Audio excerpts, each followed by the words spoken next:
Donc on continue notre série sur l'Ecclésiaste. On s'approche de la fin. Il restera plus que quelques versets la semaine prochaine de conclusion. Et juste un petit rappel rapide, l'Ecclésiaste a démontré la vanité de la vie sur la terre, la vanité de toute la peine que se donnent les humains pour pas grand-chose. Tout est vapeur, nous martèle-t-il. Tout est sans sens. Et tu as beau te donner du mal pour faire du bien, tu ne peux rien contrôler. Tu ne maîtrises rien. Tu ne peux pas contrôler les circonstances de ta vie. Tu auras des moments de joie, mais aussi des périodes de souffrance, de tristesse. Tu pratiqueras la justice, mais tu subiras l'injustice. Tu chercheras la sagesse et tu verras la folie triompher. Nous ne connaissons pas non plus le moment où la mort viendra, moment qui souvent va nous surprendre. Alors, et c'est le titre de notre série, à quoi bon la vie? Mais par la suite, l'Ecclésiaste nous a proposé une solution à cette vanité de la vie, un remède pour lui redonner du sens. Tout ce qui nous arrive peut prendre du sens si l'on considère qu'il y a un être au-dessus de tout, au-dessus de nous. Ta vie prend un sens quand tu acceptes qu'il y a un Dieu créateur au-dessus de tout, qui est au contrôle de tout ce qui se passe sous le soleil. Et tant que nous tournons le dos à cette vérité, tant que nous la méprisons, notre vie restera dans le brouillard, sans sens. Une vie de folie, alors que la crainte de l'Éternel, c'est une vie reconnaissant l'existence de Dieu et vécue sous son regard. Et la crainte de l'Éternel, c'est le commencement de la sagesse. Ce remède de l'Ecclésiaste ne nous épargnera pas les incertitudes ni les épreuves de la vie, mais Dieu nous accordera des bienfaits, des prémices de ce qui nous attend au-delà de notre mort. Et il veut que l'on se réjouisse déjà dans ces bienfaits. Nous ne sommes pas amenés qu'à souffrir sur la terre. Ces bienfaits, on l'a vu, ce sont nos relations, les plaisirs de la table, notre vie de couple. C'est profiter en fait de la création. Et ils le sont dans la mesure où nous respectons les limites de la divine sagesse de Dieu, en acceptant aussi les conséquences du péché, les épreuves de la vie, selon sa sagesse, même si parfois la folie semble vaincre encore sous le soleil. Mais comment aujourd'hui bien utiliser ce remède? C'est un peu la question du texte qu'on va lire. Comment, lorsque tu as compris le sens de la vie, ne plus marcher à contresens? Comment éviter de vivre dans la folie au profit d'une vie dans la crainte de Dieu? C'est l'ordonnance non pas médicale, mais spirituelle que nous laisse le divin docteur dans le texte d'aujourd'hui. Donc je vous propose de lire Ecclésiaste 11, les versets, à partir du verset 1 jusqu'à 12, verset 7. Jette ton pain à la surface de l'eau, car avec le temps, tu le retrouveras. Donne-en une part à 7 et même à 8 personnes, car tu ne sais pas quel malheur peut arriver sur la terre. Quand les nuages sont gorgés d'eau, ils la déversent sur la terre. Si un arbre tombe, que ce soit au sud ou au nord, il reste là où il est tombé. Celui qui observe le vent ne sèmera pas, et celui qui regarde les nuages ne moissonnera pas. Tu ne sais pas quel parcours le vent suit, ni comment les eaux se forment dans le ventre de la femme enceinte. De même, tu ne connais pas l'œuvre de Dieu, l'auteur de tout ce qui existe. Sème tes graines dès le matin, et le soir, ne laisse pas ta main en repos, car tu ne sais pas ce qui réussira. Est-ce que ce sera ceci ou cela? Est-ce que l'un et l'autre seront également bons? La lumière est douce, et il est agréable pour les yeux de voir le soleil. Si donc un homme vit longtemps, qu'il se réjouisse pendant toutes ces années, tout en se souvenant des jours sombres, car ils seront nombreux. Tout ce qui arrive n'est que fumée. Jeune homme, réjouis-toi dans ton adolescence, livre ton cœur à la joie durant la jeunesse. Marche en suivant les voies de ton cœur et les regards de tes yeux. Cependant, sache que pour tout cela, Dieu t'appellera en jugement. Chasse le chagrin de ton cœur et éloigne le mal de ton corps, car l'adolescence et la jeunesse partent en fumée. Souviens-toi de ton Créateur durant ta jeunesse, avant l'arrivée des jours mauvais, avant d'atteindre les années où tu diras « Je n'y prends plus aucun plaisir ». C'est le moment où le soleil et la lumière, la lune et les étoiles s'obscurcissent et où les nuages reviennent juste après la pluie. C'est l'époque où les gardiens de la maison tremblent, où les hommes forts se courbent, où celles qui broient interrompent leurs tâches parce qu'elles sont trop peu nombreuses, où ceux qui regardent par les fenêtres s'obscurcissent. C'est l'époque où les 2 battants de la porte se ferment sur la rue tandis que le bruit de la meule diminue, où on se lève au chant de l'oiseau, où toutes les chanteuses s'affaiblissent. C'est l'époque où l'on redoute ce qui est haut, où l'on a des terreurs en chemin, où l'amandier fleurit, où la sauterelle devient lourde et où la capre n'a plus d'effet. Car l'homme s'en va vers son habitation éternelle et les pleureurs parcourent les rues. Souviens-toi de ton Créateur avant que le cordon d'argent ne se détache, que le vase d'or ne se brise, que la cruche ne se casse à la source et que la poulie ne tombe rompue dans le puits, avant que la poussière ne retourne à la terre comme il y était, et que l'esprit ne retourne à Dieu, celui qui l'a donné. Voilà pour la lecture. Jette ton pain à la surface de l'eau, car avec le temps, tu le retrouveras. Alors, est-ce que c'est le pain que l'on jette au canard avec nos enfants quand on va au bord de la Vilaine? Je ne pense pas, car le canard breton au moins, il va le manger, et le pain, c'est sûr, tu ne le reverras jamais. C'est une image, jette ton pain à la surface de l'eau, c'est une image tirée de l'économie du temps de Salomon. Et cela fait référence au commerce de l'époque. Du temps de l'Ecclésiaste, le e-commerce n'existait pas. Le commerce se faisait par l'utilisation soit de voies terrestres, soit au moyen de caravanes ou de voies maritimes avec des bateaux.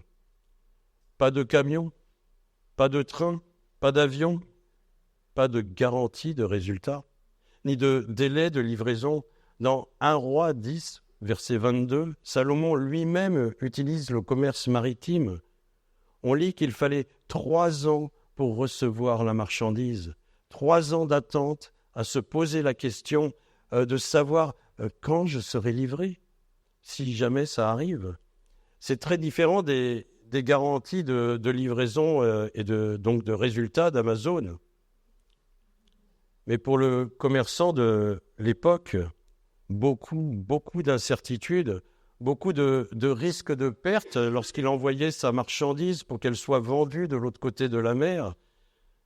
Risques dus aux pirates, aux tempêtes, maladies, les guerres. Le texte cite par exemple les tempêtes ou les arbres qui tombent sur le chemin. Le commerçant qui avait envoyé sa marchandise n'était jamais sûr d'en tirer des bénéfices un jour. Il ne savait pas quel malheur peut arriver sur la terre et certainement qu'il vivait en permanence dans la peur, dans l'angoisse de tout perdre. Alors, pour multiplier ses chances de réussite, à l'époque, on dispatchait toute sa marchandise sur plusieurs convois, par caravane, par bateau, et ainsi on limitait le risque et la possibilité de tout perdre d'un coup. Donne-en une part à 7 et même à 8 personnes, car tu ne sais pas quel malheur peut arriver sur la terre. Nous pouvons élaborer avec minutie un grand nombre de plans, mais nous ne pouvons pas contrôler les aléas de notre vie sous le soleil. Et l'Ecclésiaste, dans les versets 3 à 5, nous explique que même s'il y a une logique à certaines choses, que l'intelligence de l'homme a compris, nous ne pouvons pas connaître les plans de Dieu. N'importe qui d'entre nous est capable de dire, en voyant des nuages bien sombres, qu'il va certainement pleuvoir. N'importe qui d'entre nous comprend qu'un arbre abattu par une tempête ne va pas se déplacer tout seul, qui va bloquer la route. Idem, qui va semer ou qui va moissonner quand le temps ne s'y prête pas? Mais soyons humbles, acceptons que l'on puisse ne pas tout contrôler dans notre vie sous le soleil. Pour la simple raison que nous ne savons pas comment notre esprit, le souffle de vie, est venu en nous et comment notre corps s'est formé dans le ventre de notre mère.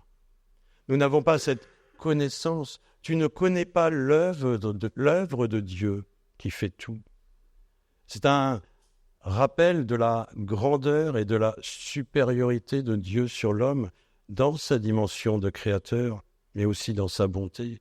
Le grand roi David le reconnaissait volontiers.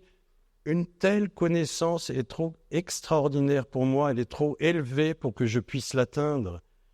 Et aussi, un peu plus loin, je te loue de ce que je suis une créature si merveilleuse.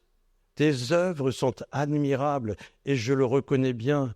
Psaume 139, versets 6 et 14. C'est aussi, en conséquence, une invitation à nous rappeler que nous sommes ces créatures, que ce souffle de vie qui nous anime, et se renouvelle chaque jour, nous ne le maîtrisons pas. Et il en est de même de notre corps. Nous avons beau faire tous nos efforts, peu à peu, il s'use, il se détériore contre notre volonté. Alors, utilisons notre vie selon la prescription de notre divin Créateur et dans sa crainte. Et la première ligne de l'ordonnance pourrait être la foi et l'obéissance. L'obligation d'avoir confiance en notre Créateur et donc d'agir à l'image de sa bonté selon sa volonté, quelles que soient les incertitudes de la vie. Dans le verset 1, la parole ne nous invite pas à rester immobiles, mais à agir pour le bien. Jette, c'est un impératif. Le pain représente ce qui est bon, alors pratique le bien, même si tu n'en vois pas les effets, parce que ton pain va certainement couler au fond de l'eau. Mais aussi incroyable que cela paraisse, un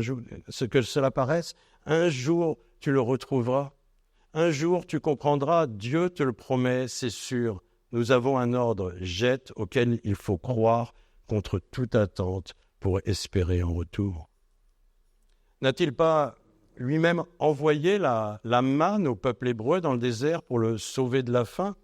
Et pourtant, la plupart de la première génération qui a reçu cette manne, qui a bénéficié de cette bonté de Dieu, a péri dans le désert, a coulé dans l'idolâtrie et le péché. Mais avec le temps, cette manne a produit du fruit. Le plan de Dieu ne s'est pas arrêté. De gloire en gloire, il s'est déroulé. Agissons parce que nous participons à un plan extraordinairement grandiose. Et aujourd'hui, il se manifeste tout particulièrement aux yeux du monde au travers de l'Église de Jésus-Christ. Soyons encouragés par cette vérité.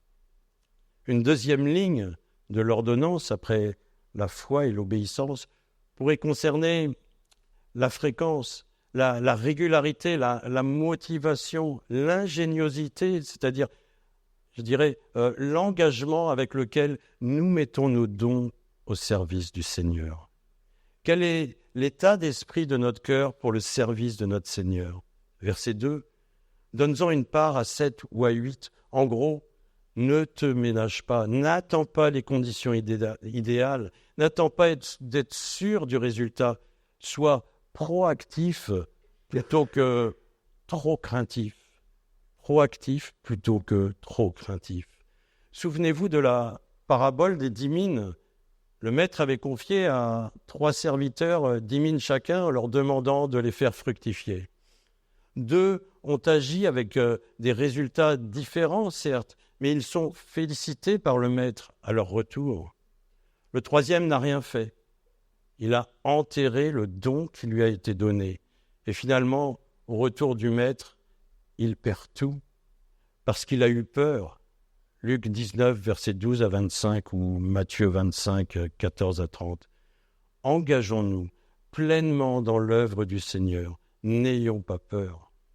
Souvent, Dieu nous donne des choses, nous donne des choses de valeur. Mais qu'est-ce qu'on en fait? On les enterre et puis on les oublie. Et je parle pour moi, combien de fois des prédications m'ont marqué, mais au lieu d'en profiter en relisant mes notes ou de relire le texte, de prier dessus, en cherchant à partager avec quelqu'un sous l'inspiration de l'Esprit, qu'est-ce que je fais bien souvent de ces prédications? Qu'est-ce que nous faisons de ces prédications? Rien. Dieu nous a donné des trésors et hop, on les enfouit tout de suite. Et au jour du malheur, nous ne savons pas les retrouver. C'est pareil avec nos relations, nous faisons des rencontres extraordinaires dans notre vie chrétienne. Alors sachons les entretenir par un petit mot d'encouragement de temps en temps. N'est-ce pas ce qu'ont fait les apôtres au travers de leurs épîtres? Ce n'est pas les moyens de communication qui manquent aujourd'hui. Alors, au moment où l'Esprit nous souffle, tu devrais peut-être prendre des nouvelles d'Aïla qui est partie en Angleterre. Ne sois pas trop craintif, ne pense pas que tu vas la déranger. Sois proactif, fais-le. 3e ligne de l'ordonnance, je dirais c'est la première mission, celle qui commence dès le matin, verset 6, c'est de semer. Et dans la Bible, quand il est question de semer de la semence, il me semble que c'est clair. Il s'agit d'agir, de jeter des grains pour qu'ils produisent du fruit, pour qu'ils produisent quelque chose de bon. Il s'agit de répandre la parole, de répandre la connaissance de la bonté, de la grâce de Dieu autour de nous, de répandre la bonne odeur de Christ, de le refléter dès le matin et sans s'arrêter le soir. Et c'est, à mon sens, une image de la poésie hébraïque pour nous faire comprendre que, quoi que nous fassions, à chaque instant, considérons que nous vivons sous le regard de Dieu, dans sa crainte, mais en s'appuyant sur lui. Tu te lèves le matin, oriente ta première pensée vers Christ, remercie-le pour ce nouveau jour de grâce, tu prends un petit déj, je ne sais pas, partage un proverbe avec tes enfants, tu pars à l'école, demande au Seigneur de la compassion pour apporter de la consolation à cet ami qui vit une situation difficile. Pour les plus grands, demande à Dieu du courage pour inviter un ami au groupe de jeunes, ou au culte, ou aux soirées femmes et soirées hommes. D'ailleurs, il y en a de prévus la semaine prochaine. Il y a tant, en fait, d'exemples simples à mettre en œuvre pour agir, pour partager une part à 7 ou même 8 personnes par jour, même si cela ne donne rien en apparence. Dans son commentaire sur l'Ecclésiaste, Woody Lewis écrit « Nous ne devons pas aller à la recherche d'une volonté spécifique de Dieu et attendre une révélation ou un signe spécifique de sa part. Le Nouveau Testament ne commande jamais aux chrétiens de trouver ou discerner le plan de Dieu, mais Dieu promet de les diriger. » L'Ecclésiaste lui-même écrit dans Proverbe 3, verset 5, « Confie-toi en l'Éternel de tout ton cœur et ne t'appuie pas sur ta sagesse. Reconnais-le dans toutes tes voies et il aplanira tes sentiers. » Ce verset 6 qui nous réclame de semer dès le matin et de continuer à œuvrer le soir peut faire peur. Ouais, c'est trop dur, je vais pas y arriver. Et je ne crois vraiment pas que Dieu nous demande ici de devenir des forcenés du travail. Je crois qu'il demande simplement l'exclusivité. 2 Corinthiens 6, verset 14, « Ne vous mettez pas avec des incroyants sous un joug qui n'est pas celui du Seigneur. En effet, ce qui est juste peut-il sévir à ce qui s'oppose à sa loi?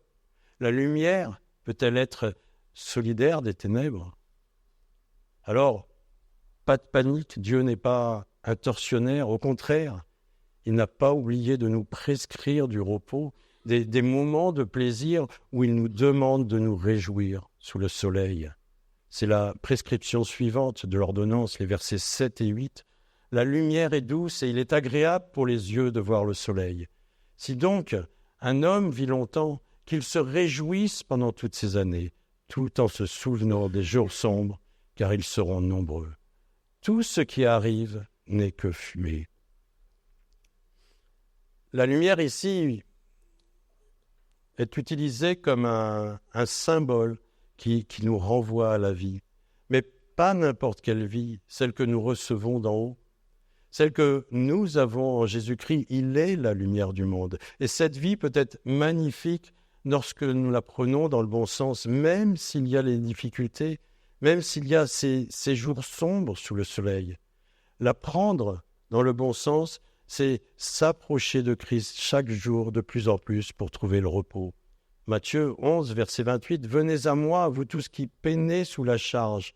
Moi, je vous donnerai le repos. » Alors, je dirais, surtout à l'approche de l'été, exposons-nous à la lumière de Christ, à sa parole. C'est elle la source de la vie, la source de toute guérison. Laissons-la nous corriger, laissons-la nous purifier, nous faire grandir, nous encourager, nous relever, nous consoler des jours sombres, car ils seront nombreux, verset 8. Et ce même verset 8 nous invite, comme nous l'avions déjà vu dans le chapitre 9, à nous réjouir des bienfaits que Dieu nous accorde. Mais, à mon sens, en considérant tout particulièrement ce contexte de lumière, je pense que l'Ecclésiaste veut insister sur le don parfait que nous comprenons, nous, aujourd'hui, le don parfait de Christ, et peut-être plus particulièrement sur sa parole comme bienfait pour conduire notre vie. Ta parole est une lampe à mes pieds, une lumière sur mon sentier. Fais briller ta face sur mon serviteur et enseigne-moi tes statuts, psaume 119, versets 105 et 135. Plus nous serons près de Christ durant notre vie, plus nous brillerons au milieu des ténèbres, plus nous comprendrons la vanité de la vie et orienterons nos choix vers des bénédictions spirituelles. Et il me semble que lorsque l'Ecclésiaste parle des bienfaits de voir le soleil, cela signifie qu'il est peut-être lui-même personnellement sur sa fin de vie, que cela devient de plus en plus dur pour lui de se réjouir en Dieu. Il ne voit peut-être plus les bienfaits de Dieu, voire il est tombé dans l'amertume. Malgré son immense sagesse, il regrette peut-être alors ses choix de vie, pendant toutes ces années qui finalement n'ont duré que le temps d'un éclair. Oui, parce qu'à la fin du verset 8, le leitmotiv tombe. Tout ce qui arrive n'est que fumée. Il s'est laissé piéger en se réjouissant dans la création, au lieu de se réjouir en Dieu le Créateur. On peut lire, il eut 700 princesses, je crois que ça a déjà été lu, 700 princesses pour femmes et 300 concubines, et ces femmes détournèrent son cœur. À l'époque de la vieillesse de Salomon, ces femmes inclinèrent son cœur vers d'autres dieux, et son cœur ne fut point tout entier à l'Éternel son Dieu, comme l'avait été le cœur de David, son père. 1 Roi 11, versets 3 et 4. C'est l'exclusivité dont je parlais. Se rendant certainement compte d'une part de ses erreurs et voyant aussi sa fin de vie sous le soleil s'approcher, l'Ecclésiaste veut conclure sa réflexion en lançant deux exhortations à ceux qui ont encore la vie devant eux. Verset 9. « Jeune homme, réjouis-toi dans ta jeunesse. » Puis verset 1 du chapitre 12. « Mais souviens-toi de ton Créateur pendant les jours de ta jeunesse. » À ces exhortations que on verra en conclusion, il inclut une grande notion d'urgence, en décrivant, je trouve, d'une façon très poétique les signes de la vieillesse, de l'approche de la fin d'une vie sous le soleil. Tout d'abord, c'est la perte de la joie de vivre. Je n'y prends plus plaisir. Puis tout s'obscurcit et l'on ne sort plus beaucoup pour profiter de la création, du dehors. Les problèmes de santé s'accumulent. Et peut-être, quand il écrit « quand les nuages reviennent juste après la pluie », que l'Ecclésiaste veut nous parler de problèmes d'incontinence. C'est aussi le moment où l'on perd nos forces. On ne peut plus se défendre. À l'époque, l'homme avait vraiment un rôle de protection physique pour sa famille, pour sa maison. C'est humiliant. Aujourd'hui, on parlerait plus de perte d'autonomie, de départ dans un établissement pour seniors ou en EHPAD. C'est aussi humiliant, certainement. L'allusion à celle qui moule s'arrête, pourrait nous renvoyer vers l'usure des dents, voire leur perte, et l'allusion des fenêtres qui s'obscurcissent à la perte de vue ou à l'humeur qui se noircit, qui devient sombre. C'est le temps où tu n'as plus envie de sortir, la porte reste fermée sur la rue. C'est l'époque où le sommeil ne vient plus facilement, où peut-être l'électronique devient nécessaire pour écouter les chants au culte le dimanche matin ou parler avec sa femme à la maison. Ça fait plusieurs fois qu'on me dit « Jean-Marc, tu devrais aller faire consulter tes oreilles. » Temps aussi où tu ne mets plus rien en hauteur, tant l'échelle te fait peur. C'est le temps où, d'ailleurs, tout te fait peur.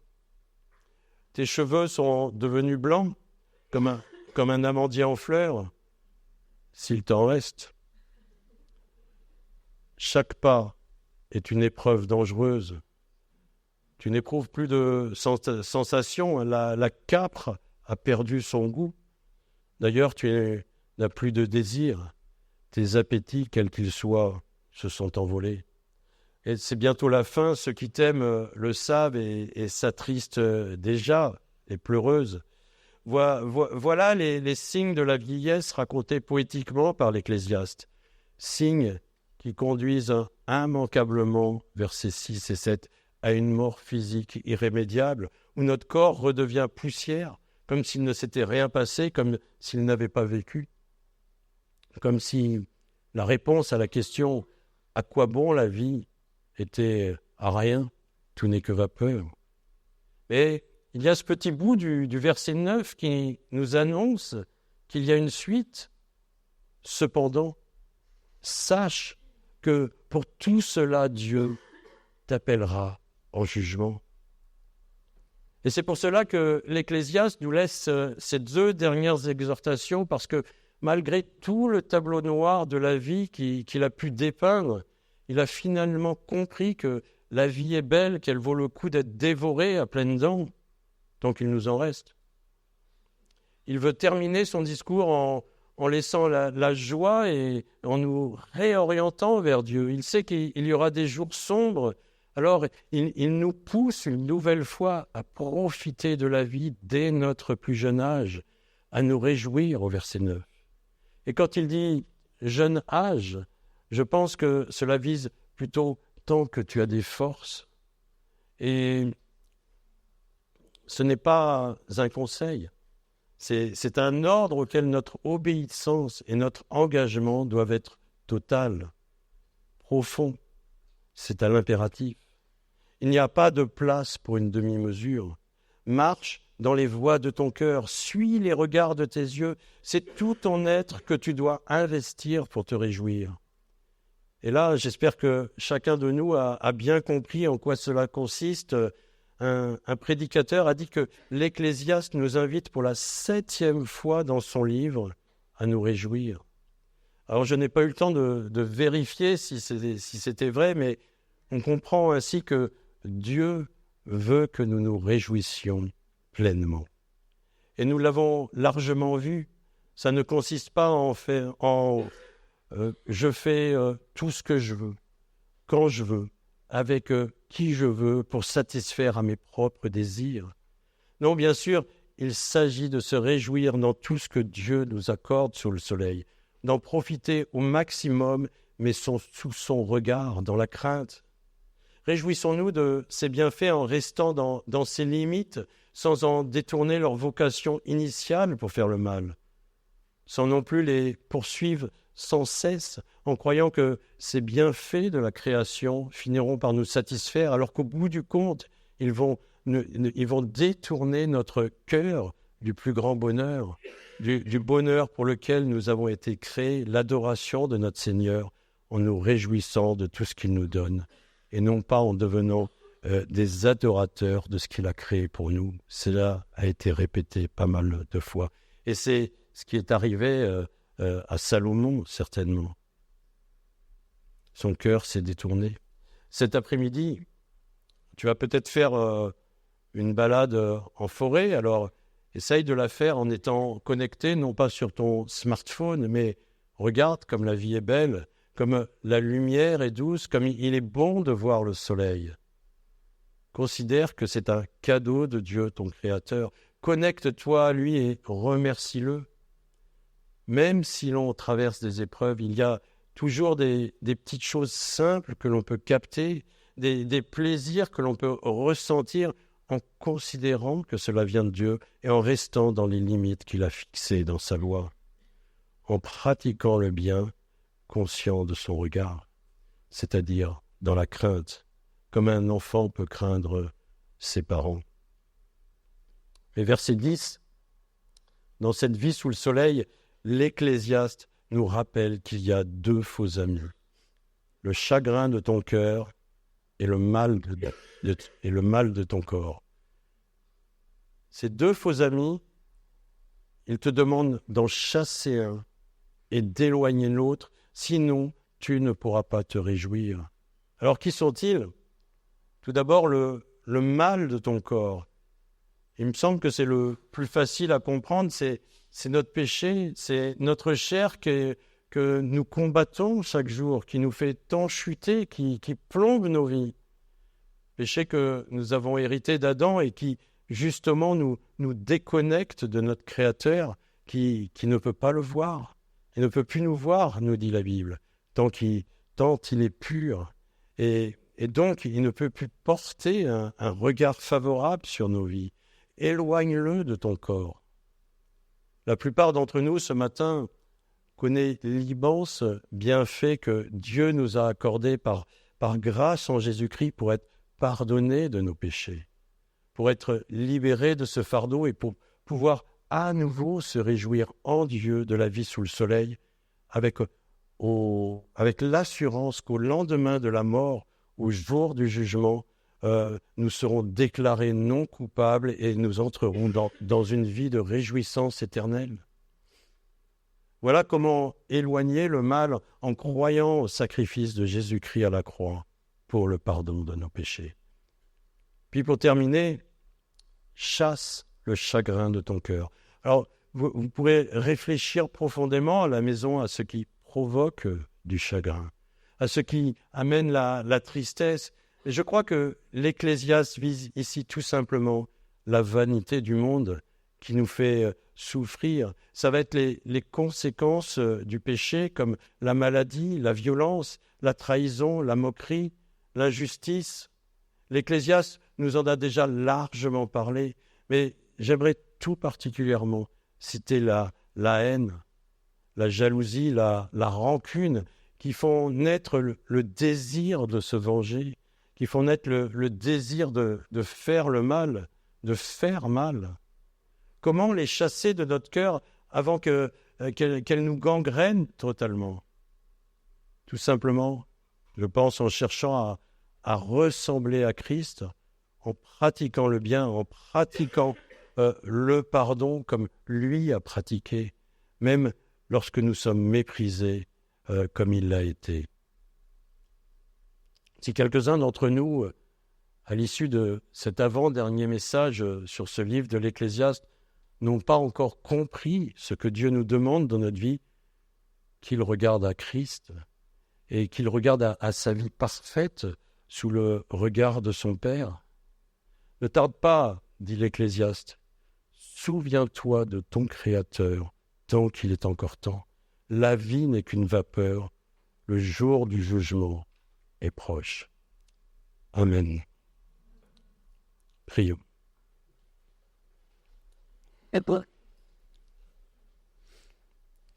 Seigneur, merci pour ta divine sagesse qui nous invite aujourd'hui à mettre notre salut à ton service avec empressement avant qu'il ne soit trop tard.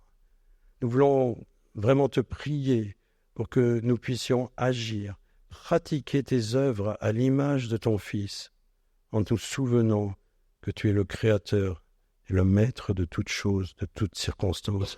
Aide-nous à être persévérants, même s'il y a des jours où nous ne comprenons pas pourquoi nous échouons, ou pourquoi nous sommes confrontés à la souffrance. Que nous puissions garder la foi en nous appuyant sur cette espérance déjà acquise d'être mise à part pour le jugement, de bénéficier de ta grâce, que nous puissions continuer de nous réjouir de tes bienfaits dans l'éternité. Ouais, aide-nous à semer ta semence dans un engagement exclusif, que nous ne lassions pas de recevoir ta vie, la lumière chaque jour en nous réjouissant dans la reconnaissance.